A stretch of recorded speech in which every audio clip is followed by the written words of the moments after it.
যে আতঙ্ক বিরাজ করছে এই তফসিল ঘোষণার পর থেকে, তফসিল ঘোষণার পরের দিনে যেহেতু শরীফ ওসমান হাদিকে গুলি করা হয়েছে, একই সাথে সারা দেশে জুলাই যোদ্ধা এখনো অনেকেই রয়েছে, তাদেরও কিন্তু জীবনের একটি শঙ্কা রয়েছে। বিশেষ করে সাধারণ জনতা একজন শরীফ ওসমান হাদিকে গুলি করার পরে যেহেতু তাকে বলা হয়েছে এটি একটি বিচ্ছিন্ন ঘটনা, একই সাথে সাধারণ মানুষ যারা রয়েছে তাদের ক্ষেত্রেও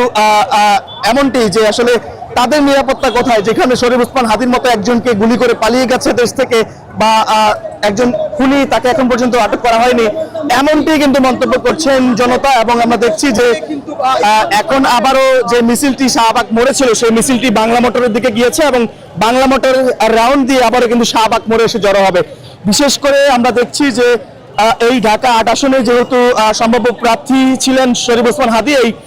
ঢাকা ৮ আসনে তার একটি যে ভক্তরা রয়েছে, বিশেষ করে ঢাকা ৮ আসনের ভোটার যারা রয়েছে এবং সমর্থক সহ বিভিন্ন রাজনৈতিক দলের নেতাকর্মীরা এর মধ্যে জড়ো হতে শুরু করেছেন শাহবাগ মোড়ে এবং ঢাকা বিশ্ববিদ্যালয় শহর বাংলা মোটর, এই 3টি এরিয়াতে আপাতত আমরা দেখছি যে এই শিক্ষার্থীরা এবং জনতা যারা রয়েছে তারা